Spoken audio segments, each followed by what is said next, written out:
Paris, sous le joug de l'occupation, drapait ses avenues haussmanniennes d'une beauté trompeuse, où les rires des cafés masquaient une peur latente. Derrière chaque façade ornée, l'ombre d'un uniforme vert de gris veillait, tandis qu'Élodie, la fille de Jean Moulin, naviguait ce décor ambigu avec une grâce étudiée.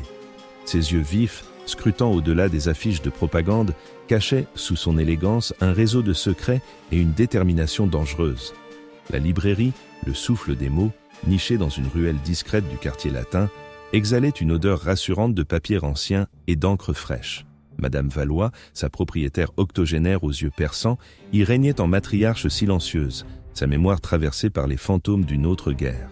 Élodie, sous ses airs de jeune femme cultivée et un peu rêveuse, y passait ses journées, son châle de laine fine jeté sur ses épaules, l'air perdu dans les rayonnages. Mais ses mains, agiles et précises, ne se contentaient pas de dépoussiérer les classiques. Chaque matin, avant d'ouvrir, elle vérifiait le marque-page vert glissé dans « Les fleurs du mal », signe que le dépôt de la nuit avait été effectué. Une cliente, aux gants impeccables et au regard fuyant, demandait toujours « le dernier Baudelaire » et repartait avec un message dissimulé dans la couverture reliée. Un étudiant à la barbe naissante, prétextant une recherche sur Rimbaud, glissait un microfilm sous un recueil de poèmes, ses doigts effleurant les siens, un signal d'alarme silencieux se transmettant. Les livres interdits, ceux qui nourrissaient l'esprit de liberté, étaient soigneusement camouflés derrière des volumes innocents de cuisine ou de jardinage, prêts à être distribués aux âmes affamées. L'après-midi touchait à sa fin et les derniers rayons de soleil filtraient à travers les vitres poussiéreuses, dessinant des arabesques lumineuses sur le parquet ciré. Madame Valois, d'un hochement de tête imperceptible, indiqua l'arrière-boutique. Élodie s'y glissa, le cœur battant la chamade, où Antoine Dubois l'attendait déjà, la silhouette tendue. Ses yeux bleus, d'ordinaire si vifs, portaient une ombre de lassitude. Un autre homme, Léon Delorme, au visage fermé et aux mains rugueuses, était assis à la table basse, tripotant un briquet. « Bonsoir, Cécile », murmura Antoine, son nom de code pour elle. « Bonsoir, Paul. Et vous, Laurent ?» répondit Élodie, sa voix un filet de miel. Leur surnom était une seconde peau, une protection fragile dans ce monde de simulacres. Antoine posa une carte de Paris sur la table, pointant du doigt des croix au crayon. « Les Allemands ont fait une rafle hier soir dans le 16e. 5 personnes. Le réseau Liberté est touché. Le vieux lion est inquiet. » Élodie sentit un frisson la parcourir. Le vieux lion, son père. Des noms ? 2 imprimeurs, un professeur d'université ? Et la femme de l'architecte du 14e, celle qui tenait le café sur la rue de Bourgogne. Antoine marqua une pause. Les interrogatoires sont... musclés. Léon restait silencieux, tout ça. Il semblerait qu'ils aient un informateur, quelqu'un qui connaît bien la topographie de nos rendez-vous. Le sang d'Élodie se glaça. Un informateur, la trahison, cette épée de Damoclès. Qui pourrait ? Antoine la coupa d'un geste. Nous enquêtons. En attendant, prudence. Les livraisons du Phénix doivent être reportées et la prochaine rencontre avec Alouette se fera à l'Opéra, non au Pont-Neuf, moins visible. De retour dans son petit appartement mansardé, les lumières de Paris, désormais soumises au couvre-feu, dessinaient des silhouettes fantomatiques sur les toits. Élodie s'assit à sa petite table, le corps épuisé, l'esprit en ébullition. Chaque jour était une danse macabre entre l'existence et la survie. Son héritage, le nom de Moulin, était à la fois son carburant et son fardeau. Elle n'était pas seulement Élodie, la libraire, elle était la fille de Rex, l'ombre discrète mais essentielle de Jean Moulin, l'architecte de l'ombre de la Résistance. Son père, cet homme dont le courage était une légende vivante, lui avait légué une mission plus qu'une vie. La solitude était le prix de cette grandeur forcée, la peur constante d'une erreur, d'un geste malheureux qui pourrait tout faire basculer, réduire à néant des mois de travail et exposer l'homme qu'elle aimait par-dessus tout. Elle sortit de la doublure de son agenda une petite enveloppe jaunie. À l'intérieur, une lettre apparemment anodine, pleine de nouvelles familiales, de mentions de jardin et de peinture, signée « Papa ». Mais Élodie savait lire entre les lignes. Elle déploya le papier sur la table et, armée d'un stylo et d'une grille de décryptage mémorisée, commença son travail. Les phrases se tordaient, les mots se métamorphosaient. Les chrysanthèmes fleurissent, devenaient contact et compromis. La nouvelle toile avance bien, se transformait en nouvelle directive reçue de Londres. Finalement, les derniers mots apparurent, clairs et nets, une directive opérationnelle concise, suivie d'une ligne inattendue. « Sois prudente, ma chérie. Je pense à toi. L'avenir de la France repose aussi sur tes épaules fines. » Une larme solitaire perla au coin de l'œil d'Élodie. Cette affection paternelle, rare et précieuse, était un baume fragile sur la blessure de la peur. L'avenir de la France. Le poids de ces mots était immense. Elle replia la lettre, la glissa sous le plancher de son armoire et se tint debout à la fenêtre, contemplant la nuit parisienne, belle et dangereuse, une toile de fond parfaite pour les drames à venir. Quelques jours plus tard, Paris s'était drapé d'un voile gris et mélancolique. Une pluie fine, persistante, miroitait sur l'asphalte et déversait ses perles froides sur les devantures des boutiques, lavant les couleurs vives des affiches de propagande pour ne laisser qu'un pâle reflet. L'atmosphère de la librairie de Madame Valois était d'ordinaire un havre de paix, une bulle feutrée où le temps semblait suspendu entre les pages jaunies. Mais cet après-midi-là, une tension électrique flottait dans l'air, imperceptible pour quiconque n'y était pas sensible. Élodie, derrière le comptoir, triait des exemplaires de Baudelaire, leur couverture sombre, épousant l'humeur du jour. Son esprit vagabondait entre les vers du poète et les directives cryptées de son père. Le poids de son rôle était une chape de plomb. Chaque client une énigme potentielle, chaque sonnette d'entrée une menace déguisée. La petite clochette tinit. Un homme grand, élancé, venait de franchir le seuil, faisant perler l'eau de pluie de son imperméable gris. L'uniforme vert de gris de la Wehrmacht ne laissait aucun doute sur son identité, mais sa silhouette, sa démarche mesurée, manquèrent de l'arrogance habituelle des occupants. Il retira sa casquette, révélant une chevelure châtain soigneusement coiffée, et posa sur Élodie un regard dont l'intensité la traversa. Des yeux clairs, vifs, curieux, qui ne portaient pas la marque de la dureté. C'était un officier, certes, mais pas un de ceux qu'Élodie croisait quotidiennement, aux regards alourdis par la suspicion ou l'ennui. « Bonjour, mademoiselle », dit-il, sa voix grave, au français teinté d'un accent délicat mais maîtrisé. « Je cherche un ouvrage, quelque chose sur l'art contemporain français, peut-être, ou les symbolistes. » Élodie sentit un frisson la parcourir. Pas de peur immédiate, plutôt une curiosité aiguisée, une méfiance réflexe qui se drapait d'une politesse glaciale. « Nous avons peu de choses récentes, monsieur, » répondit-elle, désignant du menton une étagère poussiéreuse. La censure a fait son œuvre. Mais les classiques restent, heureusement. L'officier sourit, un sourire fugace qui n'atteignait pas tout à fait ses yeux. Un classique, en effet, peut parfois éclairer le présent mieux que n'importe quel manifeste. Je m'appelle Richter, Klaus Richter. Il tendit une main qu'elle hésita à serrer, puis s'exécuta du bout des doigts, un contact bref et neutre. Élodie, dit-elle simplement, sans offrir de nom de famille. Elle ne l'invitait pas à l'appeler Mademoiselle Moulin. Le silence qui suivit était lourd de non-dits, de questions latentes. Klaus Richter parcourut les rayons avec une lenteur attentive, ses doigts effleurant les reliures, comme s'il cherchait à en absorber l'essence. Le génie français n'a jamais été aussi palpable que dans ces périodes les plus sombres, n'est-ce pas? Une lumière d'autant plus éclatante qu'elle perce l'obscurité. Il se tourna vers elle, un livre à la main, Les fleurs du mal. Élodie fut surprise. « Vous semblez apprécier Baudelaire, Oberleutnant Richter. Il a le don de sonder les âmes et de débusquer la beauté là où on l'attend le moins, répliqua-t-il, son regard insistant. Il y a un poème, L'invitation au voyage. Là, tout n'est qu'ordre et beauté, luxe, calme et volupté. Une chimère peut-être en ces temps-ci, mais une chimère dont on ne peut se défaire. Son ton était empreint d'une mélancolie subtile, presque déplacée sous l'uniforme. Il n'était pas l'ennemi monolithique qu'elle s'était construite. Elle haussa un sourcil. L'ordre est une chose, Oberleutnant. La beauté en est une autre. Et la volupté, je crains qu'elle n'ait déserté nos rues. Il lui tendit le livre. Je prends celui-ci, si vous le permettez. En le feuilletant pour vérifier l'état, Élodie sentit un petit morceau de papier glisser d'entre les pages. Discrètement, avec un mouvement de poignet presque invisible, elle le retint. Klaus pâilla et, avant de partir, ses yeux rencontrèrent les siens un instant de trop. Un instant qui contenait une question muette, un défi. « Au revoir, Élodie. J'espère que nous aurons l'occasion de discuter à nouveau de poésie. » La clochette tinnit à nouveau et l'officier disparut dans la pluie fine, laissant derrière lui une énigme. Élodie ramassa le petit morceau de papier. Ce n'était pas un message crypté classique, ni une note d'amour. Juste 2 lignes, griffonnées d'une écriture fine et élégante. Les fantômes de l'histoire nous observent, mademoiselle. Certains murmurent, d'autres trahissent. Alfred de Vigny, un pincement au cœur. Alfred de Vigny, un poète de la solitude et du devoir, mais aussi de la trahison et des illusions perdues. Le message n'était pas clair.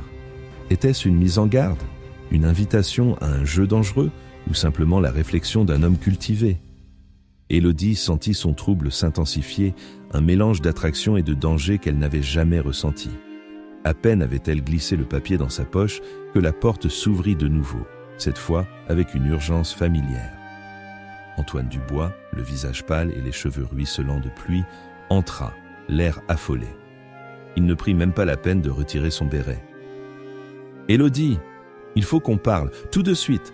Elle fit signe à Madame Valois, qui discrètement regagna l'arrière-boutique. « Qu'y a-t-il, Antoine? Tu as l'air d'avoir vu un fantôme. »« Pire, souffla-t-il, sa voix basse et tendue. J'ai croisé Henri. Il a entendu des rumeurs, très sérieuses. Il semblerait que la Gestapo est un informateur, un de leurs officiers, qui joue un double jeu. Il s'intéresse de près aux milieux artistiques, aux gens qui se font passer pour des amateurs d'art. Il cherche des connaissances françaises. On parle de lui comme d'un loup déguisé en agneau. » Le cœur d'Élodie se serra.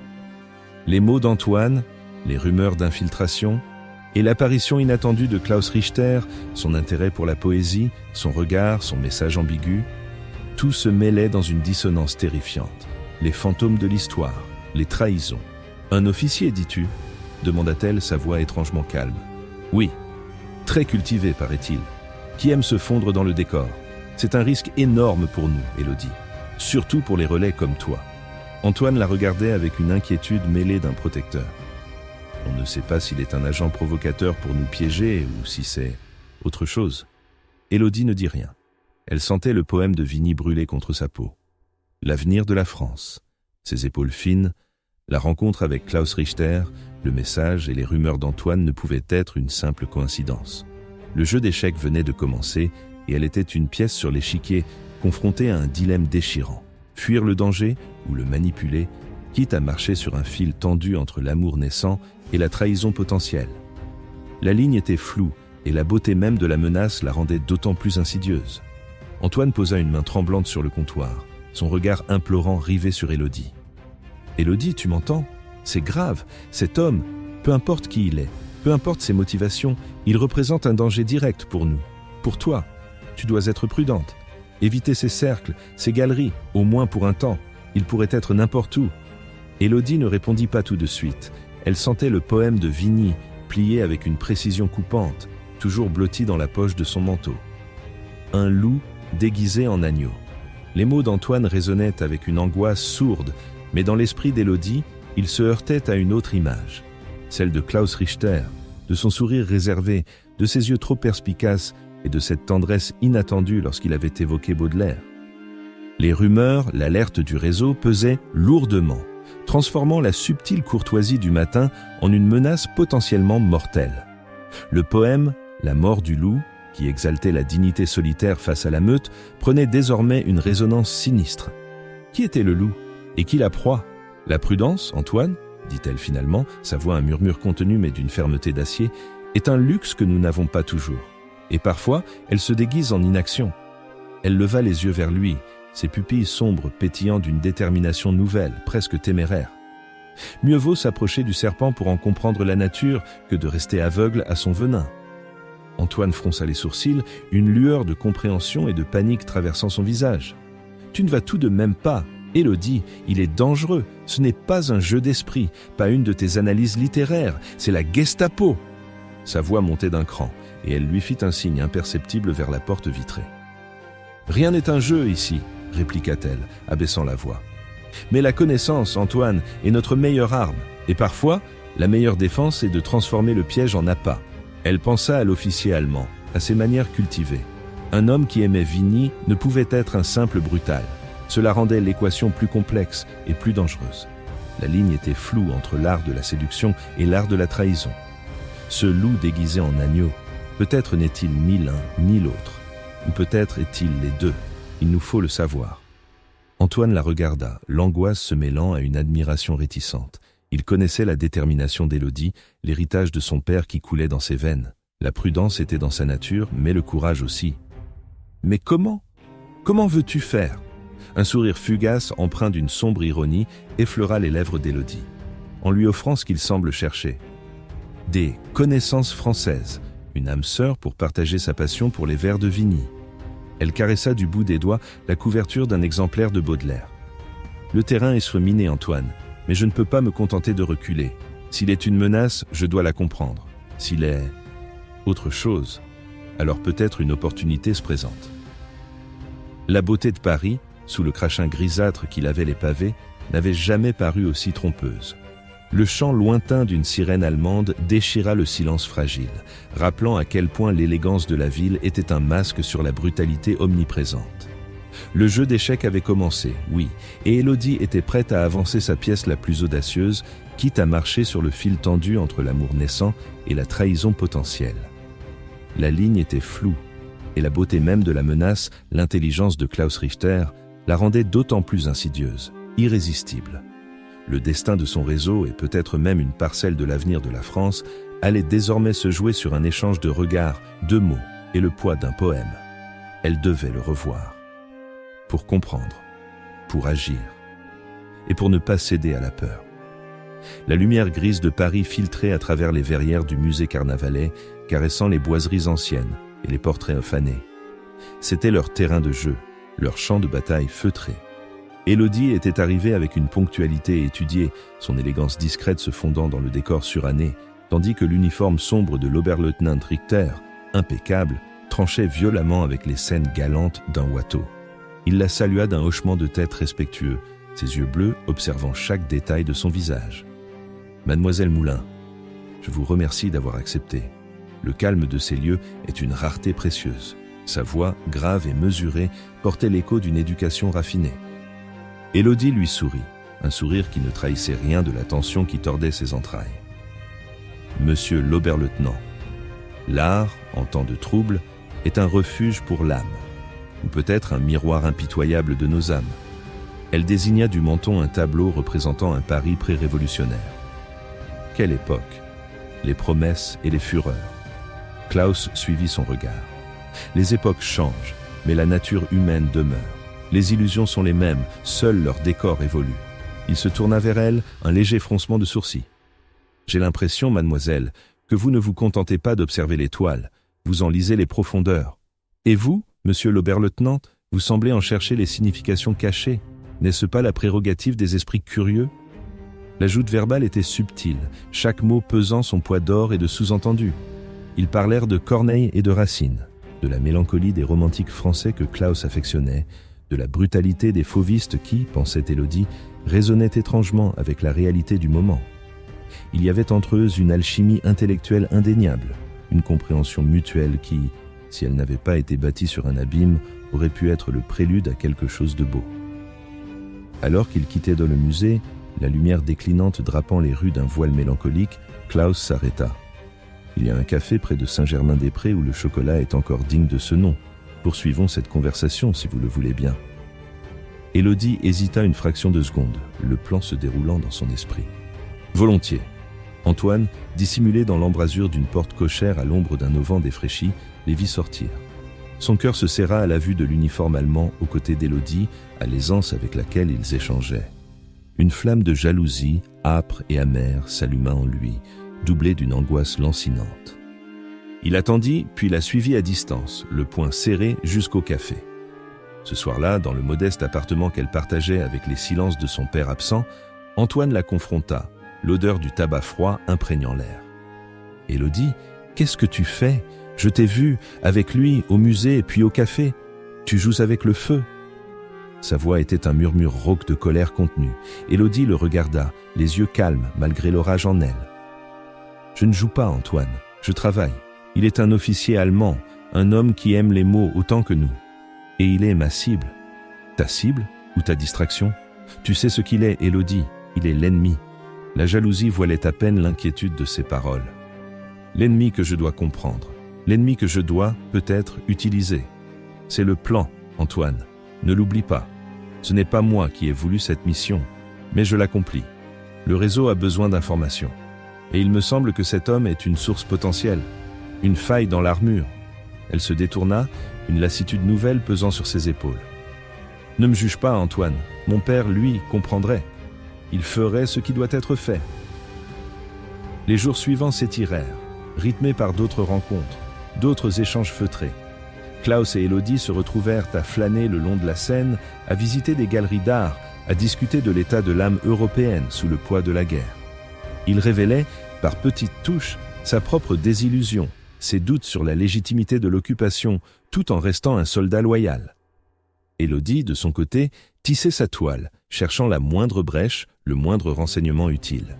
Jusqu'à ce jour pluvieux, où ils se retrouvèrent dans le petit bureau qu'Élodie utilisait à l'arrière de la librairie, sous le prétexte d'examiner une rare édition de Victor Hugo que Klaus convoitait. Le chat de Madame Valois ronronnait, indifférent à la tension latente. Klaus posa le livre, ses doigts fins effleurant la reliure usée. « Mademoiselle Moulin, votre érudition est aussi vaste que votre réseau de connaissances. » Le compliment était si doux qu'il piqua comme une aiguille. J'ai entendu dire qu'un certain professeur Henri Fournier, un éminent historien, fréquente assidûment les cercles littéraires que vous connaissez si bien. Mon service s'intéresse à ses activités. De pure formalité, comprenez-vous, mais une meilleure compréhension de son influence culturelle pourrait nous être utile. Élodie sentit un frisson glacial parcourir son échine. Fournier. Le professeur Fournier était bien plus qu'une influence culturelle. Il était un maillon essentiel de leur réseau, un passeur de messages vitaux. Klaus ne cherchait pas de simples formalités. Il testait ses liens, sa loyauté. Son cœur battait la chamade, mais son visage demeura impassible. « Le professeur Fournier ?» répéta-t-elle, comme si elle réfléchissait. Un esprit brillant, certes. Il a une passion pour la période napoléonienne, très absorbé par ses recherches, à ma connaissance. Plutôt solitaire, en fait. Il fréquente peu les salons, préférant les archives poussiéreuses aux mondanités. Elle choisit ses mots avec une précision chirurgicale. Fournier était connu pour sa passion pour Napoléon, et sa discrétion était légendaire. Le présenter comme un reclus académique, trop plongé dans le passé pour s'intéresser au présent, c'était plausible. Elle ajouta, comme une flèche empoisonnée, « Je crois qu'il a une aversion particulière pour les foules, et pour les uniformes, d'ailleurs.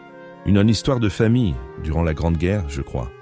Un pacifiste convaincu au point d'être presque asocial. » Klaus la regarda attentivement, un éclair indéchiffrable dans le regard. « Vraiment ? Un pacifiste ? C'est intéressant.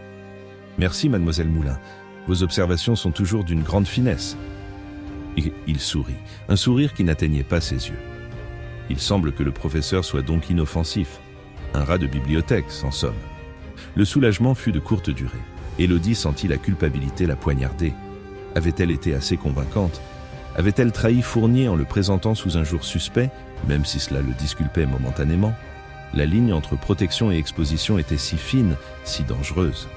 Elle venait de jouer une partition délicate, un mensonge par omission et par détournement, tout en priant pour que le voile tienne. Elle avait protégé Fournier, oui, mais à quel prix ? Celui d'une nouvelle couche de mensonges entre elle et Klaus, un renforcement de la toile qu'elle tissait, non sans se sentir prise à son propre piège. Chaque mot, chaque regard, chaque frôlement de leurs mains devenait une monnaie d'échange, une partie d'elle-même sacrifiée sur l'autel de la résistance. Le jeu d'échecs était loin d'être terminé, et Élodie venait de sacrifier un pion, espérant avoir ainsi sauvé sa reine. Elle regarda Klaus. Le connaissait-elle un peu mieux, ou s'enfonçait-elle simplement plus profondément dans les illusions qu'il tissait lui-même ? Le doute était un poison lent, mais implacable. Le soulagement fut de courte durée. Élodie sentit la culpabilité la poignarder. Avait-elle été assez convaincante ? Avait-elle trahi Fournier en le présentant sous un jour suspect, même si cela le disculpait momentanément ? La ligne entre protection et exposition était si fine, si dangereuse. Elle venait de jouer une partition délicate, un mensonge par omission et par détournement, tout en priant pour que le voile tienne. Elle avait protégé Fournier, oui, mais à quel prix ? Celui d'une nouvelle couche de mensonges entre elle et Klaus, un renforcement de la toile qu'elle tissait, non sans se sentir prise à son propre piège. Chaque mot, chaque regard, chaque frôlement de leurs mains devenait une monnaie d'échange, une partie d'elle-même sacrifiée sur l'autel de la résistance. Le jeu d'échecs était loin d'être terminé, et Élodie venait de sacrifier un pion, espérant avoir ainsi sauvé sa reine. Elle regarda Klaus. Le connaissait-elle un peu mieux, ou s'enfonçait-elle simplement plus profondément dans les illusions qu'il tissait lui-même ? Le doute était un poison lent, mais implacable. La porte de la librairie referma derrière Klaus avec le bruit sourd d'une guillotine sur la nuque. Élodie avait dû se retenir de s'appuyer contre la cloison, de reprendre son souffle, comme si le simple air de sa présence lui avait été confisqué. Le parfum du papier jauni et de l'encre ancienne, d'ordinaire si réconfortant, semblait soudain peser lourd, un voile de poussière sur la réalité crue. Le soleil de fin d'après-midi, filtrant à travers la verrière du quartier latin, projetait des ombres longues et déformées sur les rayonnages, dessinant des pièges invisibles sur le parquet ciré. Élodie, la voix de Madame Valois, douce et voilée par l'âge, la sortit de sa torpeur. La vieille femme, assise derrière son comptoir, tricotait un pull de laine grise, les yeux rivés sur ses aiguilles. Mais Élodie savait que rien n'échappait à son regard. Elle était un phare dans cette mer d'incertitude, une sentinelle silencieuse dont le passé de résistante de 14-18 avait aiguisé l'instinct. Élodie força un sourire. « Oui, Madame Valois, juste un instant. Je cherchais un exemplaire particulier de Baudelaire. Un mensonge de plus, à peine audible, déjà noyé dans la cacophonie de ses pensées. » Elle regagna l'arrière-boutique où l'attendaient les véritables poèmes, ceux gravés dans le fer et le sang de l'occupation. Un nœud d'angoisse se serrait dans sa poitrine. Avait-elle seulement réussi à éloigner les soupçons de Klaus ou les avait-elle simplement aiguisés, jetant une lueur nouvelle sur Fournier?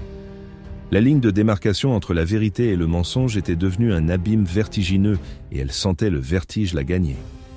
Un coup discret, 3 brefs chocs et un long résonna à la porte dérobée. Le signal. Antoine. Élodie ouvrit. Il entra, l'air tendu, le visage fermé par une urgence visible. Son regard croisa celui d'Élodie, mélange d'inquiétude et d'un reproche muet qu'elle n'eut pas le temps de déchiffrer. « On a un problème, Élodie, » murmura Antoine, sa voix rauque. « Le fauconnier. » Le nom tomba comme une pierre dans un puits. Le fauconnier, le plus fiable de leur courrier, la mémoire vive du réseau pour les liaisons avec le Sud, doté d'une mémoire photographique qui valait toutes les microfilms. « Quoi ?» souffla Élodie, ses mains se serrant involontairement. « Ils l'ont eu hier soir, sur le quai, près du Pont-Neuf, les violets.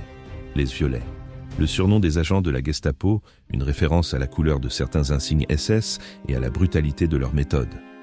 Un froid glacial saisit Élodie. Le fauconnier connaissait trop de choses, trop de visages, trop de routes. Est-ce qu'il a parlé ? Antoine secoua la tête, les mâchoires serrées. Pour l'instant, rien ne filtre, mais tu sais ce qu'ils font. On ne tient pas longtemps dans leur cave, on doit supposer le pire. Il venait d'arriver de Lyon, il avait des informations sensibles et des contacts. Nos contacts. La terreur s'insinua, froide et méthodique. Le réseau, son père. Chaque mot d'Antoine était un coup de marteau sur le mur de mensonges qu'Élodie avait si méticuleusement érigé. Si le fauconnier craquait, ce serait un cataclysme. Il y avait une filature, Élodie, pas de doute, il l'attendait. Antoine la regarda droit dans les yeux, son regard perçant. Quelqu'un a parlé, quelqu'un de l'intérieur. Le soupçon flottait dans l'air lourd et étouffant. Qui ? La méfiance était une maladie contagieuse sous l'occupation, rongeant la confiance, transformant chaque visage ami en un potentiel traître. Élodie sentit une pensée glaciale traverser son esprit, une morsure de serpent. Et si Klaus n'avait pas simplement fait preuve de courtoisie en l'interrogeant sur Fournier ? Et si ces questions, si innocentes en apparence, n'avaient été qu'une pêche aux informations, un moyen de jauger sa réaction ? La coïncidence était trop frappante. Un membre clé arrêté, juste après que Klaus l'ait interrogé avec une précision chirurgicale. « Il faut prévenir tout le monde », dit Élodie, la voix à peine audible, mais empreinte d'une nouvelle résolution. Immédiatement, ceux qu'il connaissait, ceux qu'il devait contacter. Et si c'est une taupe ? Je sais, coupa Antoine, son propre regard se perdant dans le vague, hanté par l'image de leur camarade. Je m'en occupe. Mais il y a autre chose. Le message que tu devais déchiffrer pour demain, il vient de chez Fournier. Le fauconnier devait le lui remettre. Le sang d'Élodie se figea dans ses veines. Fournier. Juste après l'avoir si maladroitement défendu auprès de Klaus, le vieil érudit se retrouvait au cœur de la tempête. La toile de mensonges qu'elle avait tissée autour de lui menaçait de se déchirer, révélant la vérité nue et dangereuse. Le destin avait une ironie cruelle. Elle venait de livrer un homme qu'elle protégeait et, par la même occasion, elle s'était peut-être livrée elle-même à Klaus. Le jeu d'échecs n'était pas seulement loin d'être terminé, il venait de prendre une tournure mortelle où chaque pion, chaque reine pouvait tomber à tout instant. Élodie était prise dans un étau. Le réseau risquait de s'effondrer. Fournier était en danger. Et le visage de Klaus, avec son sourire ambigu et ses yeux impénétrables, venait se superposer à l'horreur des violets, transformant son amour interdit en une menace invisible, mais bien réel. Chaque minute comptait, et l'obscurité de l'occupation n'avait jamais semblé aussi dense, aussi insidieuse. Élodie n'avait pas le temps pour le désespoir. Le visage livide d'Antoine, l'écho des noms de code et la pensée de Fournier, cet homme délicat dont les mains tremblaient en tournant les pages d'un incunable, la tiraient de sa torpeur. Le message. Il fallait le récupérer. Maintenant. Le ciel de Paris, d'un gris perle, menaçait de pleurer sur la ville endormie sous le joug. Les pavés de la rue des Martyrs, encore humides de la rosée matinale, renvoyaient le faible cliquetis de ses talons. Chaque pas était une pulsation, chaque ombre une menace. L'immeuble de Fournier, avec ses persiennes closes et son balcon ouvragé, semblait retenir son souffle. Le quartier était étrangement calme, trop calme. Elle aperçut une Mercedes noire garée un peu plus loin, un détail anodin dans ce Paris envahi, mais qui serra la gorge d'Élodie. Les portières, d'un éclat sinistre, étaient celles que la Gestapo affectionnait. Une patrouille ? Ou l'aube d'une descente ? Le temps était compté. Élodie se faufila dans l'allée, le cœur battant la chamade. La porte d'entrée était entrebâillée, une invitation silencieuse à la catastrophe. Elle monta les escaliers en marbre usé, les mains moites. Au 3e étage, la porte de Fournier était légèrement entr'ouverte. Un silence de mort régnait, brisé seulement par le lointain écho d'une sirène. Ou peut-être était-ce son imagination. À l'intérieur, c'était le chaos. Des livres éventrés gisaient sur le parquet, les papiers jonchaient le sol, les tiroirs arrachés. Fournier n'était plus là. Une décharge d'adrénaline la traversa. Elle se précipita, fouillant frénétiquement parmi les débris. Sous une pile de manuscrits latins, son regard accrocha un petit carnet de cuir usé, dissimulé dans une double fond d'un tiroir qu'il n'avait pas trouvé. Au même instant, des bruits de pas lourds résonnèrent dans l'escalier. Une voix gutturale claqua, amplifiée par le silence de l'immeuble. Ils étaient là. Élodie serra le carnet contre elle, le cœur battant comme un tambour de guerre. Elle se jeta vers la fenêtre donnant sur une étroite cour intérieure. L'issue semblait improbable. Elle n'avait qu'une seconde. Le temps de sentir l'air frais et pollué de Paris sur son visage, de jeter un dernier regard à la pièce dévastée. Un coup de feu claqua, brisant la vitre au-dessus de sa tête. Elle glissa le long d'une gouttière rouillée, ses mains écorchées par le fer froid, puis sauta dans la cour, atterrissant avec une douleur vive à la cheville. Elle boitait, mais courut, une silhouette sombre se fondant dans l'aube blafarde, le précieux carnet serré contre elle, son contenu un mystère incomplet, mais sa survie une victoire éphémère. Elle était passée si près de la capture, le goût du danger si vif qu'il en était métallique sur sa langue. Klaus Richter, lui, ne dormait guère. La silhouette d'Élodie, ses mots, ses yeux, l'avait hanté toute la nuit. L'arrestation de Fournier, apprise par les canaux officiels ce matin-là, avait fait l'effet d'une décharge électrique. Ces questions, apparemment innocentes, n'avaient-elles pas, par une cruelle ironie, accéléré la chute de l'érudit ? Il avait son propre réseau d'informateurs, moins brutal que celui de la Gestapo, plus axé sur la culture et l'information douce. Il savait que Fournier était surveillé depuis des semaines, mais il avait sous-estimé la rapidité de Muller. Et il avait sous-estimé Élodie, la façon dont elle l'avait défendu, la lueur dans ses yeux. Elle n'était pas juste une libraire. Il se rendit à l'appartement de Fournier sous le prétexte d'un inventaire des biens culturels. Le spectacle de la dévastation le révulsa. La barbarie n'avait pas de limite. C'est en arpentant les décombres qu'il remarqua l'entrebâillement suspect d'une fenêtre donnant sur la cour intérieure, des traces d'escalade sur la gouttière. Une femme. « Élodie !» L'image de ses yeux perçants, de sa détermination sous le vernis de la discrétion, traversa son esprit. Il ne dénonça rien. Au lieu de cela, il préleva discrètement un petit médaillon, tombé près de la fenêtre, un bijou de style art nouveau qu'il avait déjà vu épinglé sur la veste d'Élodie lors de leur rencontre. La preuve était là, silencieuse, irréfutable. Son cœur se serra. Il était pris au piège entre son devoir et ce trouble grandissant pour cette femme. Protéger cette France qu'il aimait à travers ses livres ou servir un régime qui la détruisait. Le dilemme était devenu cher. Il la chercha. Pas dans les patrouilles, mais dans les lieux qu'elle fréquentait. Les galeries d'art désertes, les cafés où l'on murmurait, la librairie. Il avait besoin de la voir, de la comprendre, avant que le destin ne les sépare à jamais. Le lendemain, Paris se drapait d'un pâle soleil d'automne. Élodie avait réussi à se cacher chez une vieille amie du réseau, le carnet fiévreusement serré. Sa cheville la faisait souffrir, mais l'adrénaline la maintenait debout. Elle devait décoder ce message. Elle prit un rendez-vous à la brasserie Lippe, un lieu bruyant et impersonnel où l'on pouvait échanger sans attirer l'attention, même si les officiers allemands y avaient dans leurs habitudes. Elle cherchait Antoine, mais ce fut Klaus qu'elle vit, attablé seul, le regard perdu dans sa tasse de café fumant. Le hasard ou un piège subtil? Leurs regards se croisèrent. Une étincelle. Élodie sentit un frisson la parcourir, un mélange de peur et d'une étrange attirance. Il ne sourit pas, mais un mouvement à peine perceptible de ses lèvres, une inflexion dans ses yeux, lui signifia qu'il savait. Elle s'approcha de sa table, une élégance forcée dans sa démarche qui masquait sa cheville douloureuse. « Oberleutnant Richter, quel plaisir de vous revoir. J'espère que votre enquête sur la disparition de M. Fournier progresse ?» Sa voix était d'une ironie glaciale, mais à peine audible. Klaus leva les yeux, la gravité y dansait avec une pointe de mélancolie. « Mademoiselle Moulin, le plaisir est partagé. L'enquête est complexe. Un homme comme M. Fournier laisse derrière lui bien des mystères. » Ses yeux balayèrent de son visage, s'arrêtant un instant sur ses mains. « J'ai entendu dire qu'il y avait eu une effraction à son domicile. Tragique. » Il fit une pause, puis, d'une voix plus basse, comme une confidence, il ajouta « J'y suis allé. J'ai trouvé un souvenir. Il me semblait que cela vous appartenait. » D'un geste discret, il sortit le médaillon de sa poche et le posa sur la table entre eux. Il n'y avait pas d'accusation dans sa voix, juste une question. Le sang d'Élodie se glaça. Elle regarda le bijou, puis ses yeux remontèrent vers Klaus. Un abîme s'ouvrait entre eux. Il savait. Il avait choisi de ne pas la livrer, pour l'instant. « Ma foi, je l'avais perdue il y a quelque temps, » mentit-elle, sa voix étonnamment stable. Quelle aimable attention!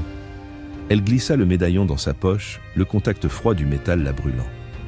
On dit que les vieux objets ont des vies propres, ne croyez-vous pas? Parfois, ils s'échappent et reviennent quand on s'y attend le moins. Klaus eut un sourire amer. Certainement, et parfois, ils témoignent de ce qu'ils ont vu. Il la fixait, ses yeux clairs déchiffrant son âme. J'espère que vous avez passé une bonne nuit malgré l'agitation du quartier. C'était un avertissement, une offre de protection, une menace voilée. Élodie soutint son regard. Aussi bonne que possible, en ces temps incertains. Elle se leva, une nouvelle résolution éclairant son visage. « Au revoir, Oberleutnant. Au revoir, mademoiselle Moulin. Soyez prudente. » Sa dernière phrase était un murmure, presque une prière. De retour dans sa cachette, le cœur tambourinant, Élodie ouvrit le carnet de Fournier. Ses mains tremblaient à peine. Le style était elliptique, rempli d'allusions classiques et de noms d'oiseaux. Elle avait l'habitude des codes de son père, mais ceux de Fournier étaient d'une autre trempe. Des heures s'écoulèrent, éclairées par la seule lumière d'une lampe à pétrole. Elle identifia des dates, des lieux, des chiffres. Opération Lys Blanc, 14 juillet, Pont des Arts, 22 ans. Mais le plus important manquait, un nom de contact ou une instruction cruciale. La page avait été déchirée. Un éclat de rage la traversa. Juste avant d'être arrêté, Fournier avait eu le temps de détruire la partie la plus vitale. Il avait voulu protéger le réseau, mais avait laissé un fragment de bombe à retardement entre ses mains. Elle ne pouvait pas risquer de lancer une opération sans toutes les informations. Ce n'était pas un simple rendez-vous, c'était un signal d'une ampleur nationale, peut-être pour un parachutage d'armes ou une coordination majeure avec Londres. La résistance dépendait d'elle. Le destin de nombreux hommes reposait sur cette information fragmentée. Antoine la rejoignit le soir, le visage sombre. La Gestapo a fouillé la librairie, Élodie. Le sang ne fit qu'un tour. Madame Valois, les livres interdits, les messages cachés. « Qu'est-ce qu'ils ont trouvé ?» demanda-t-elle, la voix nouée. Rien de compromettant, apparemment. Madame Valois est une vieille renarde, mais ils ont été insistants. Ils cherchaient quelque chose de précis, des noms, des adresses, et ils ont posé des questions sur toi, sur Fournier. Müller resserrait l'étau, le médaillon de Klaus, l'arrestation de Fournier, le message incomplet. La Gestapo était sur sa piste, le réseau était en danger. Chaque silence, chaque regard échangé, chaque livre mal rangé pouvait être la mèche d'une explosion. La guerre avait cessé d'être un lointain rugissement pour devenir un souffle chaud et fétide sur sa nuque. Le temps des demi-mesures était révolu. Élodie devait choisir entre son cœur, son devoir et sa survie. Et le choix serait impitoyable. Le temps n'était plus un fleuve tranquille à Paris. Il était un courant furieux, charriant les débris de certitude et les promesses brisées. Élodie, assise à sa table d'acajou, la lampe à pétrole dessinant des ombres longues et dansantes, fixait le message incomplet. Le papier, fripé, semblait railler son impuissance. Opération Lys Blanc, 14 juillet, Pont des Arts, 22 ans. Un rendez-vous spectral, une partition sans la note finale.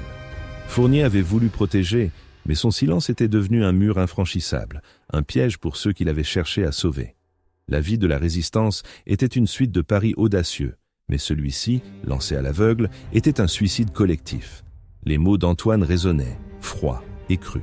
Muller serrait l'étau. La Gestapo ne fouillait pas par hasard, elle traquait une proie précise. Fournier n'était qu'un maillon, et ils remontèrent la chaîne vers elle.